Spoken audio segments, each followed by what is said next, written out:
عسلامة، أهلا وسهلا بكم. معكم عرفات بن مرزو في إيكولوجيا بودكاست الموسم الثاني. كيف في الموسم الأولاني في كل مرة باش نحاولوا ضيف خبير في ميدان معين يهم الإيكولوجيا باش يقدم لنا يعني نظرة على الاختصاص اللي قاعد يقوم به وفكرة وطريقة باش نخمو يمكن طريقة مختلفة، une réflexion différente. للتذكير، إيكولوجيا بودكاست هي منصة إعلامية بيئية إيكولوجية من إنتاج ستارت اب وايز، والحلقة هذه دعم وتمويل من فونداسيون فريدريش شابرت. اليوم في الحلقة متاع اليوم باش نحاولوا نحكي على موضوع استراتيجي أساسي في تونس، في شمال أفريقيا زادة، على خاطر توا يظل العباد الكل قاعدة تحكي على الماء وعلى المشاكل اللي قاعدة تواجه القطاع متاع الماء في تونس وفي شمال أفريقيا. دونك لهذا أنا سعيد برشا باش نقدم لكم ضيفي اللي هو سي سمير مدب. عسلامة يا سي سمير. عسلامة، مرحبا بك. يعيشك سي سمير. أنت خبير في التنمية المستدامة وناشط في المجتمع المدني، دونك وأنت هك معنا اليوم باش تحاول تقسم معنا شوية الخبرة متاعك والنظرة اللي عندك على الموضوع هذا.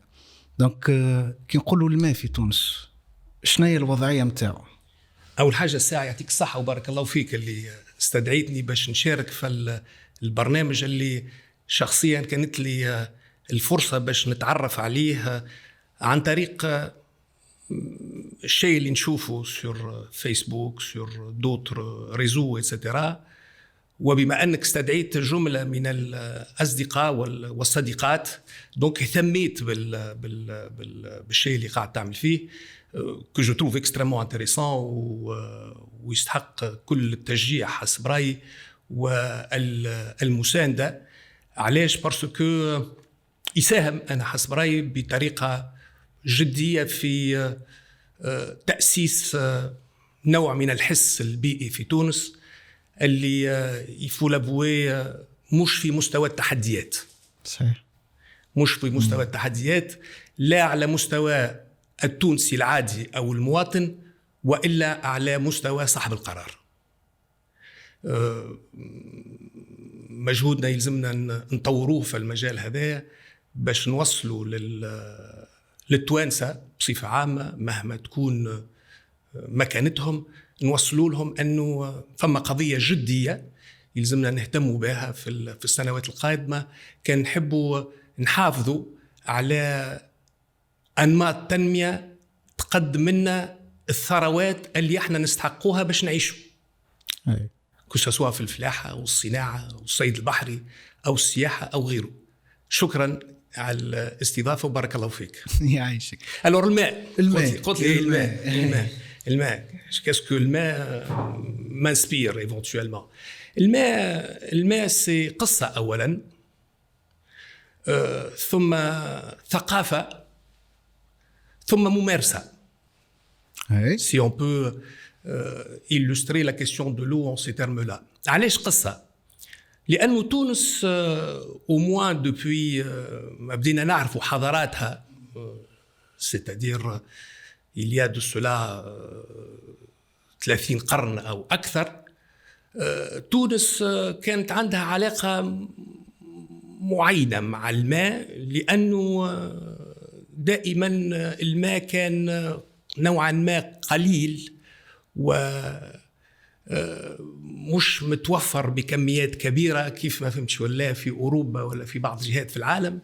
إذن كل من تعامل مع الماء حاول يكون نوعا ما ذكي، كان يكون نوعا ما ذكي باش يجم يستخرج من هذه الثروة أكثر ما يمكن من الإنتاج الفلاحي وغيره، الرومان، القرطاجنيين، البيزنطيين، العرب، الأتراك، الفرنسيس وغيره. هذه هي كانت l'élément fédérateur entre tous ceux qui ont essayé de promouvoir un certain développement à travers l'utilisation de cette ressource en eau.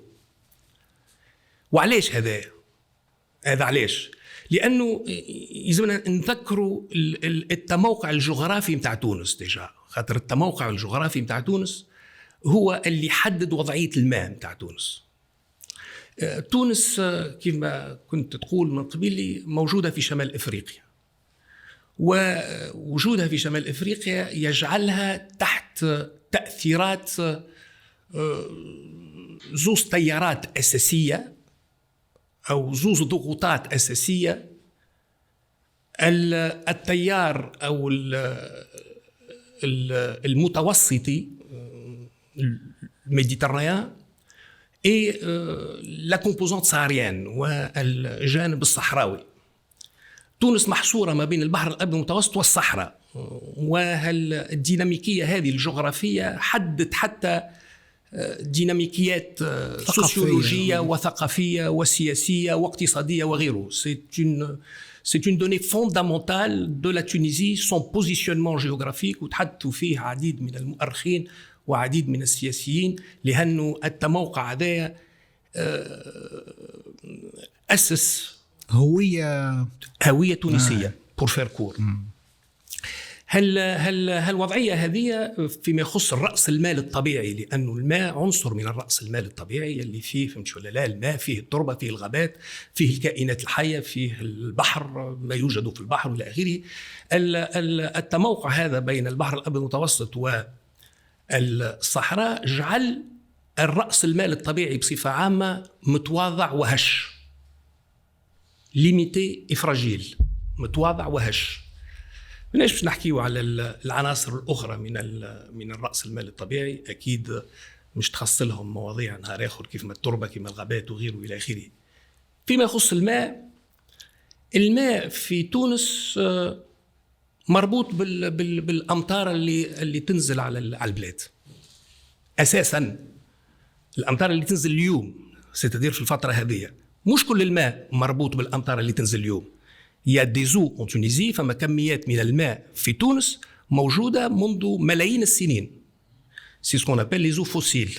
les eaux fossiles اللي أساسا موجودة في الجنوب التونسي، واللي نستغلوا فيها بالشراكة مع ليبيا والجزائر. c'est des eaux qui datent de l'époque apsienne ou albienne, c'est-à-dire il y a de ça 60 millions d'années.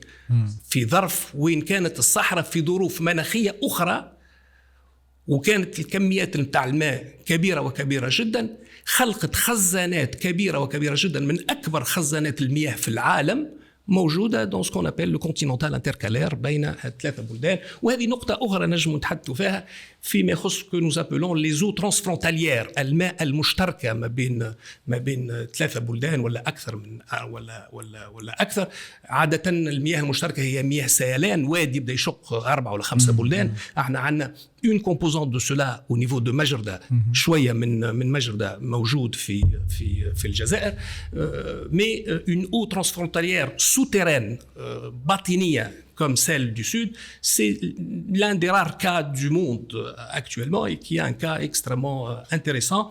وديمومته est conditionné par تصرف رشيد ولا تصرف راسيونيل ينخرطوا فيه الثلاثة بلدان بنفس المستوى، دو لا ديفيكولتي دو لا شوز إلى كومبلكسيتي دو لا شوز، باش نتفقوا مع الثلاثة بلدان في نفس التصورات وفي نفس التوجهات، ساشون كو كل بلاد عندها أولوياتها. دونك رجيم معتوق هو ماخذينه من ابسوليومون رجيم معتوق، والدقله التونسيه الكل اللي كولتيفي ا بارتير دي زو دو سود. لا سينو نرجعوا للمياه اللي تتساقط، فهمت ولا لا، سو فورم دو بلوي على التراب التونسي. من الخاصيه الاساسيه نتاعها سي كو تساقط المياه على تونس يختلف بطريقه كبيره جدا من عام لعام ومن مدة إلى مدة. Pour que vous ayez une idée, les proportions vont de 1 à 9. Wow. À peu près. Il y a les années de grande sécheresse, une unité tombe sur le pays. Les années de grande sécheresse, de grande pluie ou d'inondation, des fois, ça va jusqu'à 9. En termes de chiffrage, من 10 مليارات من الأمطار المكعبة تسقط على التراب التونسي إلى 90 مليار من من المتروات المكعبة تسقط على التراب التونسي. Ce qui nous amène à prendre un chiffre moyen de l'ordre عادة de 35 milliards de mètres cubes. C'est le chiffre qui est retenu sur la base de une moyenne de 240 mm يهبطوا على تراب تونس من الشمال إلى الجنوب. C'est une moyenne. Ce n'est pas le cas parce que à l'extrême nord du pays, les pluies vont jusqu'à plus de 1200 mm أكثر من مرسيليا, jusqu'à l'extrême sud وين كميات المياه تهبط إلى أقل من 50 ملم في العام. هذه لازمها وزاره نتاع ماء. استناني تو نوصلوا هذاك للباب اللي انت للباب الثالث هذاك اللي باش نحكيو فيه ايفونتويلمون شنو ما ايفونتويلمون تصوراتنا واقتراحاتنا في المجال هذا. كان ناخذ معدل اوتور دو 240 ملم بار ان نضربوا هذا في المساحه 164000 كيلومتر كاري, نلقاو اون بو فير رابيدمون الكالكول, نلقاو اوتور دو 36-37 milliards de mètres cubes qui s'abattent sur la Tunisie sous forme de pluie. شنو مصيرهم ال 37 مليار اللي يهبطوا على تراب تونس؟ فما 20 مليار منهم اساسا يتبخروا,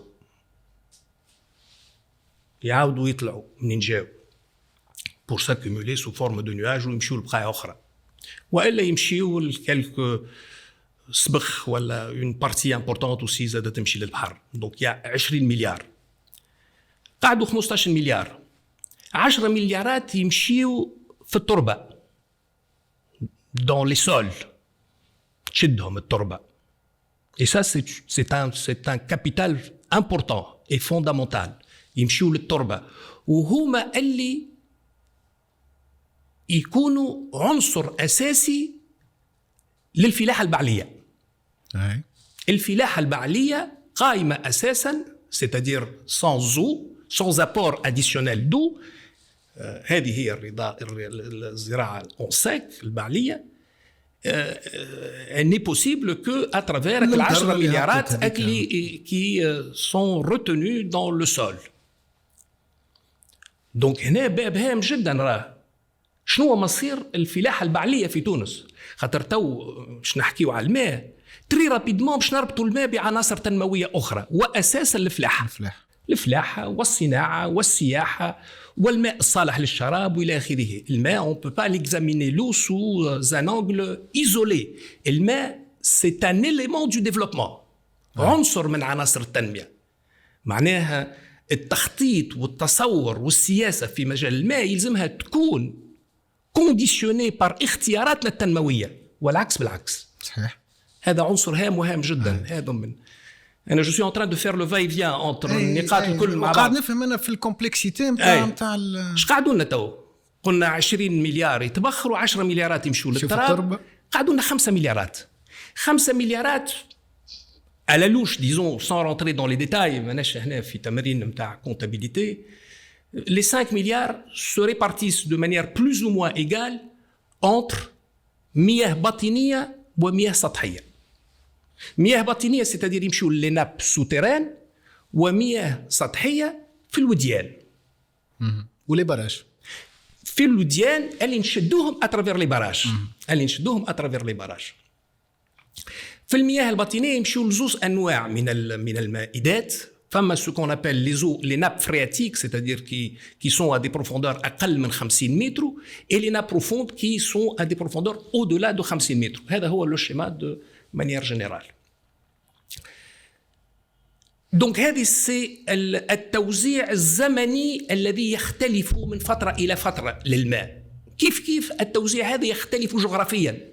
الشمال والوسط والجنوب ما همش كيف.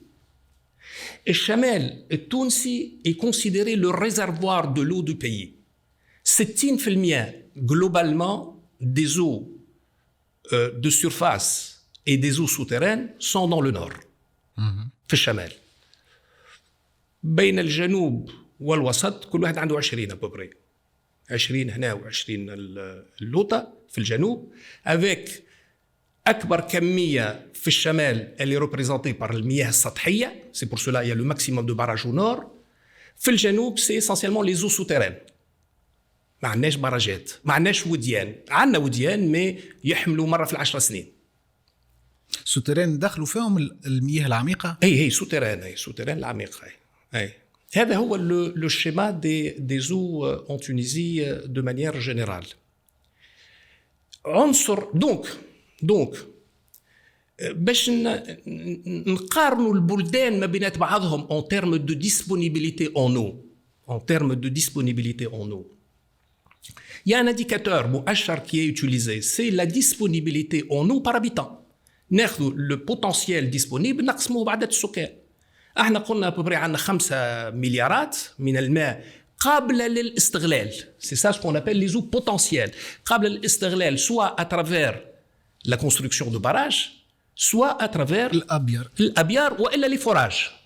الأبيار عادة للمياه السطحية والبراجات ولي sondage للمياه العميقة qui va de 70 jusqu'à 1000 و 1500 متر إلى آخره. جوست بريسيزيون لي زو فوسيل اللي حكينا عليهم أي يدخلوا محسوبين في الكونتابيليتي هذوما سور لي 5 مليار يمثلوا ابوبري 800 مليون 750 مليون ابوبري.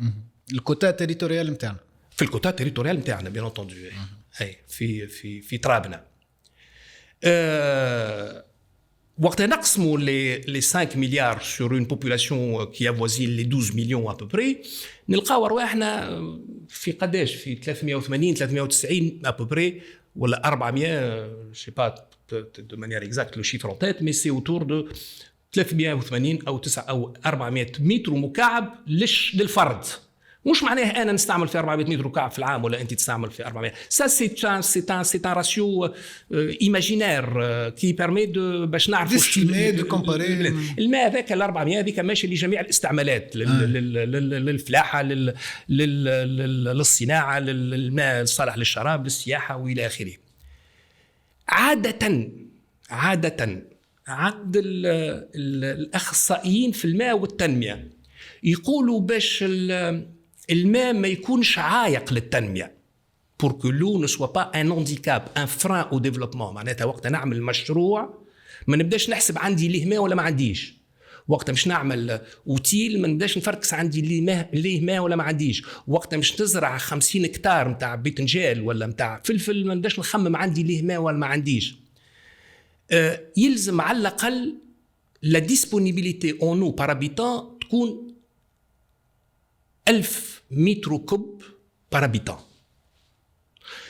Si on est en dessous de 1000, on est dans une pénurie en eau. Si on est en dessous de 500, le cas de la Tunisie, on est dans ce qu'on appelle un stress hydrique, c'est-à-dire c'est-à-dire la question de l'eau, s'il y a une moralité à tirer de cela, la question de l'eau, nous devons la gérer avec la plus grande attention, stratégiquement et politiquement. Et le plus grand sérieux كنحبوا نعتنيوا به. الماء هذم كيف النحية اللي انت تحدثت عليها la composante non renouvelable ونقعدوا uniquement في الرينوفلابل نهبطوا أكثر من تحت 350. خاطر une eau renouvelable c'est-à-dire une eau وقت أننا نمشي ناخو سطل بير من سطل ماء من بير في ثانية في قربة ولا في متلين ولا في بقعة من البقايع ولا في الساحل c'est l'eau de la pluie de l'année dernière. Donc c'est une eau qui se renouvelle, تتجدد à l'échelle humaine. تتجدد الماء هذا ce qui n'est pas le cas des eaux كما كنا نحكيو du sud qui toute eau pratiquement globalement qui est exploitée, elle ne se renouvelle pas. نحل القوس j'apporte une petite anecdote على المستوى هذا. En 93 وقت كنت نخدم في الوكالة الوطنية لحماية المحيط dans le cadre du projet le PRONACDES, le Programme national de gestion des déchets solides, كنا نعاونوا في البلديات باش نلقاو مصبات للفضلات نتاعهم. دونك نقعدوا 3-4 أيام مع الوخيان في كل بلدية ونتعاونوا معاهم باش نلقاو مصب. نتفكر جي توجور اون تيت عدينا جمعة في توزر وخدمنا مع مسؤولين في البلدية باش نلقاو مصب للجهة. وقت احنا مروحين فرحوا بينا بارسكو عملنا خدمة باهية مع بعضنا. الكاتب العام تاع البلدية هدانا كل واحد شوية دقلة. نتفكر لا رياكسيون اللي قلتها له قلت له ان شاء الله ولدك ولا ولد ولدك يهدي الولد ولدي نفس الشيء après une génération ou deux. C'est-à-dire que l'eau que vous êtes en train d'exploiter تقعد موجودة ودائمة et par conséquent فلاحة الدقلة تقعد موجودة ودائمة ونجموا الفلاحة تقعد دائمة. هذه هي وضعية الماء بصفة عامة اليوم في تونس. به en termes d'état, ce qu'on appelle l'état de la ressource. هذا l'état de la ressource. نحن في تحت الضغط مائي يعني، والوضعية في تونس ماهيش وضعية بسيطة يعني، معقدة بحكم تعقدات التعقيد المناخي وتعقيد متاع كل عام مش كيف العام الآخر. أي به كيفاش نتعاملوا مع الوضعية هذه؟ أيوة كيفاش نتعاملوا اليوم مع الوضعية هذه؟ أنا حسب رأيي صارت نقلة جوهرية في معاملة التونسي مع الماء à partir du début des années 70 à peu près. صار قبل السبعينات وإلى الفترة القرطاجينية والرومانية وما قبلها، الماء منين كنا ناخذوه في تونس؟ أساساً من العيون ولا من الآبار السطحية.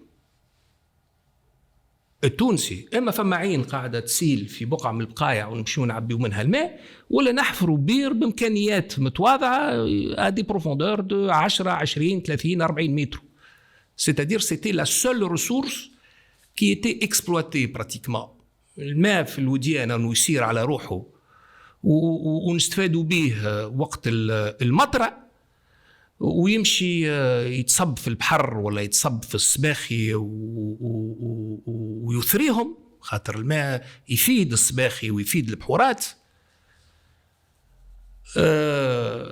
سوف كو اون فوا المطره مشات الواد يشيح وما عندناش وديان، احنا اخطا شويه مجرده فيه كميات قليله تقعد على طول العام متاع ماء، ما عندناش ماء وديان حاملين العام على 12. دونك استهلاكنا كان يقتصر على بعض عيون نعبيو منهم الماء، ولا بعض أبيار نعملوا بهم فلاحة متواضعة حول البير. Ça se passait comme ça jusqu'au... chez l'humain يعني. C'est ça. Ça se passait comme ça jusqu'aux années 70 à peu près. مع بداية السبعينات والثمانينات انطلقنا في فلسفة جديدة مفروض علينا ننطلقوا فيها sous le poids de la démographie. On était des populations modestes, مليون ساكن إكالك في الاستقلال، بعد عدد السكان ماشي ويكبر والحاجيات ماشي ويكبر. دونك ولينا في حاجة أكثر إلى كميات من الماء. En d'autres termes ولينا في حاجة أكثر d'une plus grande offre en eau. Une plus grande offre en eau. Nous devons mettre à la disposition de la population des quantités de plus en plus importantes en eau. ما عادش نجمو نكتفيو بك على سبيل المثال المياه السطحية، بلوتو المياه الجوفية غير العميقة اللي نستغلوها عن طريق الآبار، تمثل 750 مليون متر كوب à peu près sur les 5 milliards. Donc on est un peu plus que 6%, 7%, je sais pas. Un sixième. On est أقل من أكثر شوية من le dixième. On est dans des 12-13% à peu près. شنو الحل؟ الحل الأساسي était de faire des barrages à l'eau au niveau des زواد، de construire des barrages. نعملوا des barrages. وبدينا نعملوا في دي باراج لا وين فما إمكانية باش نعملوا باراجات. وبدينا بالباراجات الكبيرة، بالباراجات المتوسطة، وباللي سكون أبل لي لاك كولينير. إلى درجة أنه اليوم براتيكمون نشدوا لا كازي توتاليتي دي زو دو سيرفاس أون تونيزي. نحصروا جل المياه السطحية قصد استغلالها. وبالتالي la conséquence de tout cela, et c'est tout à fait normal, pour satisfaire les besoins alimentaires du pays, المساحات نتاع الأراضي السقوية بداو ويطلعوا. On était à l'indépendance quelques dizaines de milliers peut-être d'hectares. Aujourd'hui, on est à 450 000 hectares de périmètre irrigué. 450 ألف هكتار أراضي سقوية دولية وخاصة. دونك هالوضعية هذه خلقت نقلة ثقافية جوهرية عند التونسي حتى في ماكلته، أو مش نوصلوا للماكلة، في علاقته بالماء. الماء قلت لك حتى العام 70 كان يشوفها كوم ريسورس اكستريمون بريسيوز، ثمينة جدا، يلزموا يتعامل معاها بحذر كبير جدا، لأنه هي اللي تمثل قوته. دونك لا يستغلها بكمية مفرطة باش يفسد المائدة، لا يلوثها، لا يستغلها بكمية مفرطة، لا يلوثها. خاطر وصلنا للشيء هذا وتنقل لك كيفاش الماء دونك ولا متوفر كيلكو بار مدة سنوات، من السبعينات إلى بداية القرن الماء متوفر. وين فما ان بوزوان سوبليمونتير اون او نمشيو نعملوا براج ولا نحفروا فوراج. الفوراجات ما كانش موجودة سابقا، on n'avait pas la technologie ni les moyens. donc on était في فترة كبيرة من تونس المستقلة من بداية السبعينات إلى 2010 وربما إلى اليوم نوصلوا له بعد كيفاش dans une logique d'augmentation de l'offre. أنت حاجتك أنا نعطيك، أنت حاجتك أنا نعطيك. نسى التونسي والفلاح أنه الماء هذيك راهي c'est une ressource extrêmement précieuse ويلزم يتعامل معها بطريقة جدية، إلى درجة بور إلوستري باش نترجم لك هالسلوك الجديد هذا. أنا نترجمه بمؤشر بسيط وبسيط جدا، هو سكون أبل لا فالور دو لو ولا لا برودكتيفيتي دو لو. هذا مؤشر عالمي يحسبوه في بلدان الكل. المترو كوب اشتخلق منه ثروة، اشتخلق منه فلوس. المترو كوب اشتخلق منه فلوس، خاطر مترو كوب يمشي إما للسياحة أم للصناعة أم للفلاحة. donc c'est un entrant يدخل، c'est un input dans un process quelconque, qu'il soit agricole, industriel ou autre, pour créer une richesse in fine. المترو كوب وقت تحطه يخلق لك ثروة. في تونس un mètre cube d'eau crée autour de $15. peut-être باش نفهموا qu'est-ce que cela représente نشوفوا في بلدان أخرى comment ça se passe. مالطا qui n'a pas de ressources en eau ما عندهاش ماء. مالطا المترو كوب يخلق autour de $250 كاريمون.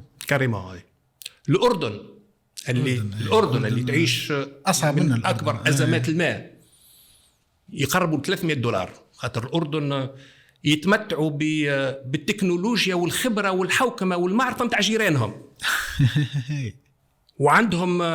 وعندهم بروتوكولات تعاون كبيرة جدا مع جيرانهم في مجال الحوكمة الرشيدة في الماء، وقاعدين يستفيدوا من التجربة هذه. أعطيني نعطيك ديل ما بينات بعضهم، كل واحد رابح، عندهم اللي يرموك بيناتهم. أي دونك النقطة هذه زوز نقاط هذم اللي طرحتهم لك تو. التحول الجوهري في الثقافة تجاه لا ريسورس، ثم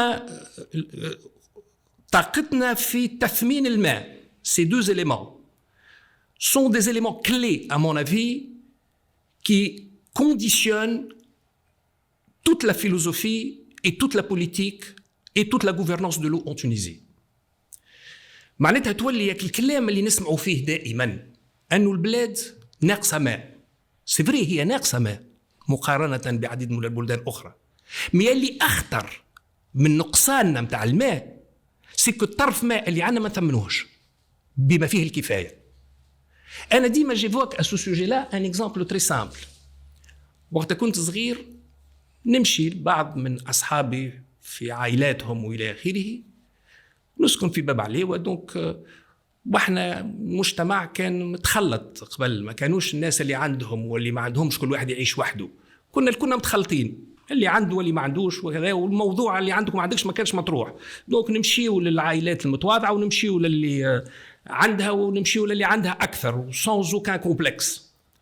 نمشي ودونك عند صحابنا اللي إمكانياتهم متواضعة ومتواضعة جدا.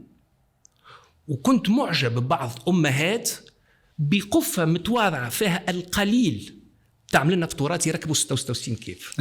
أحذقة. C'est l'efficience. C'est ça toute la philosophie de l'efficience, c'est-à-dire la capacité de faire beaucoup avec peu. Et le défi essentiel في الماء احنا حسب رأيي منا القدام c'est d'apprendre premièrement à changer de philosophie et de culture vis-à-vis de la ressource et surtout d'apprendre à mieux valoriser la ressource في الفلاحة أساساً في الفلاحة وفي القطاعات الأخرى. علاش أساساً في الفلاحة؟ لو كابيتال اون نو اللي حكيت لك عليه سي عرفات 5 مليارات ولا 4 مليارات وإلى آخره. تعرفش النسبة اللي تمشي للفلاحة قداش؟ تصور 80%؟ 80%، 81 79 انت والارقام، c'est-à-dire une quantité colossale تمشي للماء. الاخرين وين يمشيو؟ 5 6% 5 ولا 6% يمشيو للصناعه،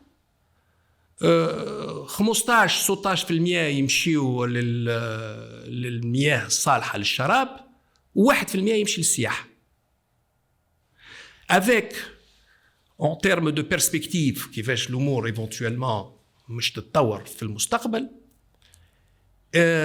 المياه اللي ماشيه للشراب مش تكبر، خاطر الحاجيات مش تكبر، عدد السكان مش يكبر، مي هeureusement مش يكبر برشا، مي اللي مش يكبر برشا سورتو في السكان هو السكان الريفيين، برشا منهم يمشوا للمدينه. La Tunisie est en train de s'urbaniser.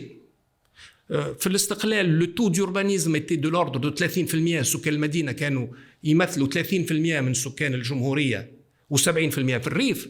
اليوم سا سي كومبليتمون انفيرسي، 70 في المدينه و30 في الريف، افيك دي بيرسبكتيف دوغمونتاسيون في السنوات القادمه. خاطر اللي يحب يصور فرنك ولا يقري اولاده في ظروف طيبه، سون بروميير ريفلكس يمشي للمدينه. وسكان المدينه جينيرالمون يستغلوا ماء صالح للشراب أكثر من سكان الريف، لأنهم حاجياتهم أكثر في المجال هذا. دونك l'effort المجهود الأساسي il est au niveau de l'eau. il est au niveau de l'eau. الرهان، بعد قلت لك الرهان الأول هو تبديل الثقافة تجاه الماء، ثم تثمين الماء، ثم الرهان الثالث والهام جدا هو بعث فلاحة جديدة في تونس. ما عادش نجموا نعيشوا بالفلاحة هذه اللي قاعدين نعيشوا بها، اللي تنتج لنا البطيخ والدلاع مالي البقايع اتوكوا دوري في الصيف، واللي توكل فينا في الطماطم à longueur d'année que nous transformons en tomates concentrées avec des taux de consommation d'eau extrêmement élevés. ونسقيو في المالتي في الوطن القبلي باش نصدروه للسوق الفرنسويه والاوروبيه، ونغرسوا في الدقله في الجنوب، ونوسعوا كل ما فما اشكاليه اجتماعيه، والشباب يمشي للوالي في توزر ولا في قبلي يعطيهم 20 هكتار إضافية باش يمشيوا يزرعوهم دقلة ويزيدوا الضغط على الماء.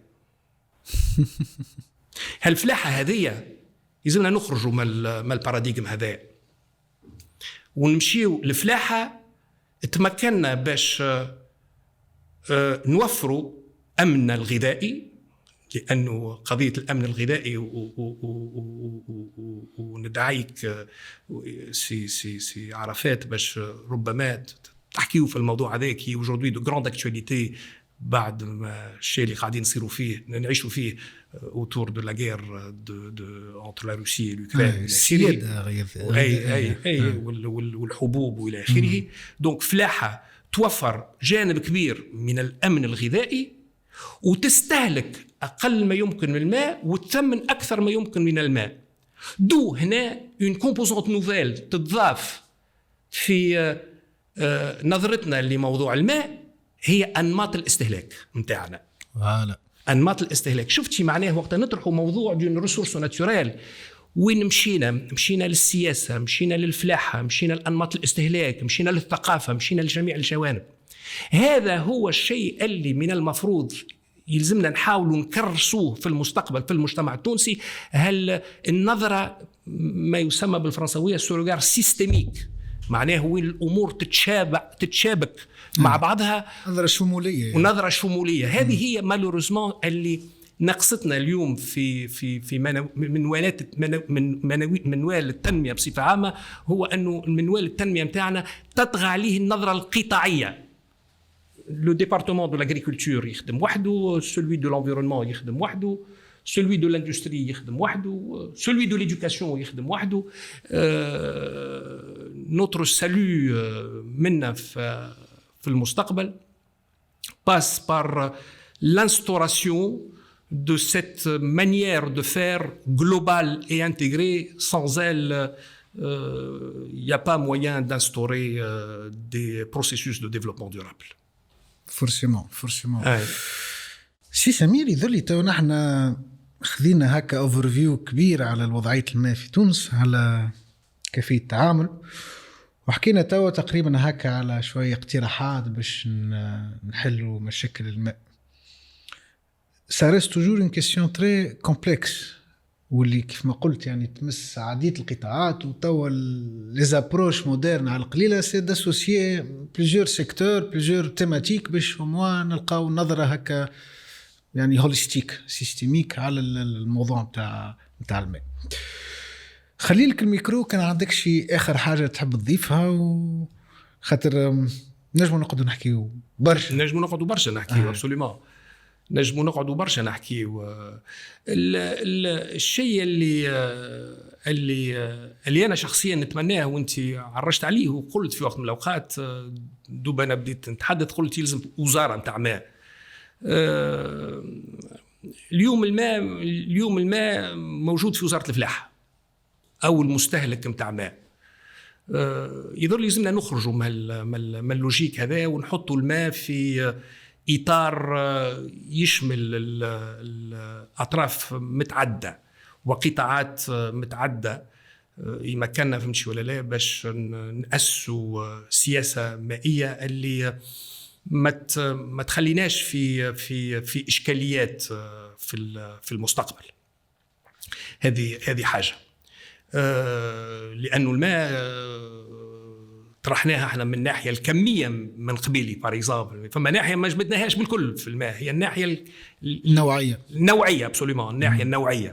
الناحيه النوعيه خاطر وقت قلنا عندنا ان كابيتال دو 380 متر كوب بار هابيتان، سي توت او كيل كو سوا سا كاليتي. يا دوز إليمون، زوز اشياء يحدوا نوعية الماء أو قدرتنا على استهلاك الماء. خاطر مش الماء الكل نستهلكوه مباشرة، فما جانب نستهلكوه مباشرة وجانب مفروض علينا باش نطهروه، باش نستعملوه. دونك يا ان كو اديسيونيل. وعلاش نضطروا باش نطهروا الماء؟ pour deux raisons essentiellement. اما parce que l'eau est devenue trop salée، ملحت برشا. وقتاش الماء يملاح برشا؟ خاصة المياه الجوفية. المياه الجوفية تملاح برشا لورسكو elle est en régime de surexploitation. تقلب المنسوب، تولي الملوحة تعلى. وش معناتها en régime de surexploitation؟ خاطر مائدة مائية، نقولوا المائدة المائية متاع بوعرادة مثلا، جو دي نامبورت كوا، عندها خاصيات عمق، نوعية معينة إلى آخره، وعندها سكون أبيل الكمية متاع الماء اللي تنجم توفرها سنويا. son capital en eau renouvelable. مثلا المائدة هذه اللي متوزع على 5 كيلومترات مربع ما تنجم تعطي في العام كان 20 مليون متر كوب تجبدهم. كان تاخو أكثر شي يصير؟ الملوحة تعلى. اليوم جل المياه السطحية متاعنا sont en régime de surexploitation. فما حتى فهمتش ولا لا جهات وين الاستغلال يفوت 160% من قدرة المائدة. بصفة عامة on est à 104-105% à l'échelle nationale الأرقام الرسمية. الأرقام الرسمية. دونك المياه متاعنا الكل sont en régime de surexploitation، قاعدين نضغطوا عليهم أكثر من طاقتهم. هذه حاجة على مستوى الملوحة. حاجة أخرى على مستوى لا بوليسيون. لا بوليسيون عندنا 3 عناصر اليوم يهدوا نوعية الماء en termes de pollution في تونس. أولاً les déchets، الفضلات en milieu rural. les déchets en milieu rural يتيمة اليوم مؤسساتياً، ما فما حتى مؤسسة لاهية بالتصرف في الفضلات. الفضلات في المناطق الريفية كل واحد يلوح وين يحب، في الواد في الواد. هذه حاجة. 2 les eaux usées، قبل المياه المستعملة، قبل الناس كانت تعمل حشاك أكل قمة هذيك ولا البير اللي لو بوي بيردو اللي يرميوا فيه المياه، أما يكون مصنوع بطريقة منظمة اللي كي فافوريز ان سيرتان تريتمون دو لو اتسيتيرا. اليوم ما عادش يعرفوه الناس هذاك وما عادش يهتموا به، ولا فما جعبة خارجة من الدار تمشي تصب في أول بير في أول واد. هذه أول. ثاني دوزيام فورم دو بولوشن كي مناس la ressource en eau. Troisième forme de pollution qui menace la ressource en eau هي الفلاحة نفسها. اليوم الفلاح التونسي بصفة عامة مستهلك كبير à ce qu'on appelle les intrants, les pesticides et les engrais, qui sont souvent des produits chimiques. إما باش يقتل الحشرات وإلا باش يعطي نمو أكثر للنبتة متاعه. هذوكم الكل جانب منهم كبير يهبطوا للمائدة. اليوم الأرقام اللي قدمتهم لك فيهم جانب كبير أكيد من الصحة، ما يستحقوا اليوم تدقيق كبير. Nous avons besoin d'un système de surveillance, de contrôle et d'observation des ressources en eau qui soit plus fiable et plus sérieux، يعطينا الكميات الحقيقية والنوعية الحقيقية et le potentiel الحقيقي متاعنا متاع الماء في جميع جهات تراب تونس. هذا اليوم وضعيته ماهاش في المستوى اللي نتمنوه. منظومة المراقبة ومنظومة متابعة الثروة المائية بصفة عامة وجميع الثروات بصفة عامة، المنظومات متابعتهم تستحق تدعيم ومجهود وجدية كبيرة في المستقبل. إضافة لهذا البحث العلمي هو عنصر هام وهام جدا في الماء، باش يعاون تدعيم تثمين أكثر الثروة المائية ولإيجاد أكثر ما يمكن من الحلول للمحافظة على الماء من الناحية النوعية. اليوم عندنا عديد من المخابر في الجامعة وفي المراكز البحث في تونس، لكن مدى التواصل بين المراكز متاع البحث والتطبيق على عين الميدان مش في المستوى المطلوب. يلزموا يتحسن برشا باش نوليو نستفيدوا اكثر واكثر ما يمكن من البحث العلمي. البلدان اللي حكيت لك عليهم كي فالوريز جوسكا 3 كي فون كو 1 متر كوب لور اوفر 250 et 300 دولار دو ريشيس، نتيجته الا البحث العلمي. بالضبط، نتيجته الا البحث العلمي. اي والله مهم جدا يعني الحديث هذا وحتى تصور هذا المستقبل، يعني خاطر ما عندناش حل اخر. يظل كان لحظاقه، وفي فتره من الفترات يا نار ثم فن في التصرف، فن في الهندسه. يظل يسوسيي الهندسه للفن تنجم تكون والجديه نعطيك. عنا مازال عنا شويه وقت ولا مازال عنا؟ اي وجديه. اليوم على مستوى المراقبه، شنو هو مستوى المراقبة متاع استهلاك الماء اليوم في تونس؟ معناها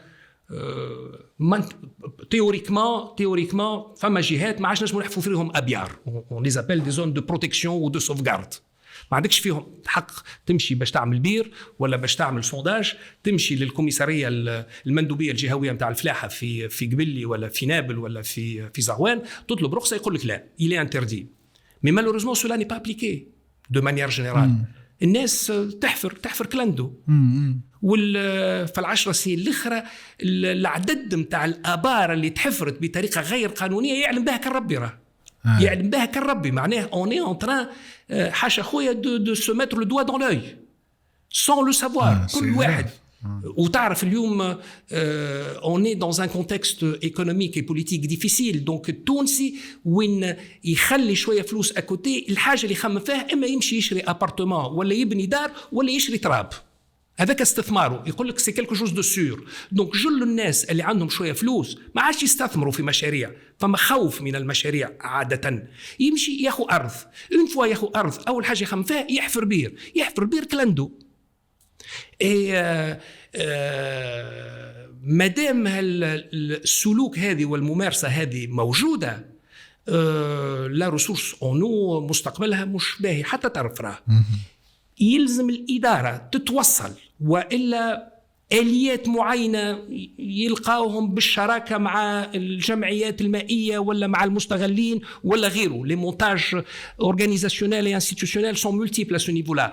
يلزم كل بارسيل أغريكول عندها تستحق بير تواصل تخدم فيه، ما استحقش بير يتسكر، واللي عندها بير يلزم يكون مراقب avec un compteur يحسب لك كمية الماء اللي تستغلها. وعندك مش ملكك، ملك المجموعة، وعندك ماء في كونتراتو تستغله وما أكثرش منه، خاطر ماكش وحدك في الجهة هذه. اما التطبيق هذه معقد برشا. يلزم من فولونتي بوليتيك. يلزم سلطة قوية بوان لا ليني. يلزم سلطة قوية. اي والآليات اللي تابعين الآليات الفنية، هذا الآليات الفنية والتقنية وكل شيء سهلة. ما يلزم دولة قوية ويلزم سلطة قوية ويلزم إيمان كلي عند جميع الأطراف بما فيها الإدارة. كل فلاح نفسه وقت مش ياكل أكل الماء بطريقة عشوائية مش يقتل الماء متاع ولده راه. يفو كيل سوا كونسيون دو سولا. اليوم تونس العاصمة الثمار نتاعها أساسا جايين من سيدي بوزيد. سي لو فورنيسور نيميرو 1 des légumes de la capitale. Autrefois, c'était le Gabon, Zarouane et autres, c'est fini. Depuis ما أسسنا les périmètres irrigués في السبعينات وفي الثمانينات في سيدي بوزيد, et c'est une très bonne chose parce que nous avons créé de l'emploi, de la richesse, etc. dans la région. Sauf que جل المياه الجوفية في الجهة مستغلة اليوم أكثر من طاقتها. à des taux qui vont jusqu'à 150 et 160% de leur capacité. Je معناتها ces eaux ne seront plus exploitables dans quelques décennies. Donc تونس العاصمة ما عادش تنجم تجيب الطماطم والفلفل من سيدي بوزيد. منين باش تجيبه؟ وسيدي بوزيد باش تبرك. وسيدي بوزيد مش يصيروا لها مشاكل اجتماعية كبيرة. فما نقطة ما تحدثناش فيها هامة جدا. أيوة. التغيرات المناخية. هذاك عاد زيدها مشكلة فوق مشكلة. التغيرات المناخية وتأثيرها على الماء. خاطر التغيرات المناخية عندها تأثير في بلاد كما تونس. احنا التغيرات المناخية سي كوا globalement c'est des gaz à effet de serre qui montent au ciel, qui font un effet de serre autour de la Terre, et la température augmente de manière générale. Avec donc la température augmente, il y a des perturbations au niveau des précipitations. الأمطار تتبدل من جهة إلى جهة أخرى وعادة تنقص في بلاد كيف ما تونس، ومستوى ماء البحر يعلى. هذا هو globalement et de manière simplifiée التغيرات المناخية. احنا في تونس دابري لي سيناريو متاع عام 50 وعام 100 2050 وما les scénarios généralement vont il y a les horizons 30 50 et 100 généralement كلهم يقدموا نقص بنسب متفاوتة في كميات الأمطار من جهة إلى أخرى. Un exemple simple qui illustre de manière concrète peut-être الكلام اللي تقول فيه. باش الزيتونة تنتج يلزمها elle reçoit autour de 250 mm par an globalement. C'est la moyenne du ساحل، الفضاء الكبير للزيتون التونسي. Avec les changements climatiques, il y a un risque pour qu'on descende en dessous de 250 mm dans certaines zones du ساحل. تصور التأثيرات مش الفلاحية فقط، الفلاحية الاجتماعية والاقتصادية. tout un équilibre socio-économique risque d'être perturbé. كان ما نلقاوش الوسائل الفنية والفلاحية للتأقلم للتغيرات هذه. خاطر الإشكالية في تونس عكس البلدان المنشأة لغازات الاحتباس الحراري لغاز à effet de serre. احنا on n'est pas un pays émetteur de gaz à effet de serre, on est un faible pays émetteur de gaz. On subit. احنا on subit. Donc إشكاليتنا الأساسية c'est l'adaptation. C'est l'adaptation de l'agriculture, l'adaptation du tourisme, l'adaptation de l'être humain parce que il y a des insectes nouveaux qui vont apparaître, donc comment préserver صحته إلى آخره. Donc ما يزيش كيف ما كنت نحكي في اللول يلزمنا نعملوا نقلة جوهرية في الثقافة وفي التثمين، يلزمنا نعملوا نزيدوا عليهم نقلة جوهرية باش الفلاحة عن طريق الماء تتأقلموا للوضعية الجديدة اللي مش نعيشوها في السنوات القادمة. دونك رهانات كبيرة وكبيرة جدا تستنى فينا. ويا ليت انا وياك وقت طالعين من قبيلي في الدروش وقلت لك انا وين تو، قلت لي احنا في فضاء، فهمتش ولا لا؟ ونتمناو باش نكونوا نقدموا المعلومة بطرق مختلفة في مجال البيئة وإلى آخره. C'est une urgence aujourd'hui capitale باش نوزعوا ولا نوصلوا عديد من المفاهيم لعديد من التوانسة باش نبداو نحطوا مع بعضنا في السياسات اللي مش تخلينا نجموا ناقفوا للإشكاليات وللرهانات المطروحة قدامنا، وعكس هذا ربما نجموا نخلقوا منهم فرص et des opportunités في مجالات عديدة. ان شاء الله ان شاء الله ان شاء الله. il faut y croire, il faut زاد miser sur l'aspect humain و absolument un certain comportement، يعني سلوكيات جديدة، ثقافة جديدة متاع تعامل مع ديجا التغذية، الماكلة، الماء اللي يخليوا المدرسة تعليم. المدرسة صغارنا بعدوا برشا على الأمور هذوما. صغارنا بعدوا برشا على الأمور هذوما، بعدوا على النوارة وبعدوا على الشجرة وبعدوا على التربة وبعدوا على برشا مفاهيم بسيطة اللي من شأنهم باش تقربهم من لو فيفون، من الحي ومن الواقع. يا سيدي سور سو نوت بوزيتيف، يعطيك الصحة، شكرا جزيلا، مرحبا بك في مرة أخرى، كان عندنا موضوع آخر يعيشك. سيتي ان غران بليزير. شكرا لكم. الله يخليك. شكرا لكم.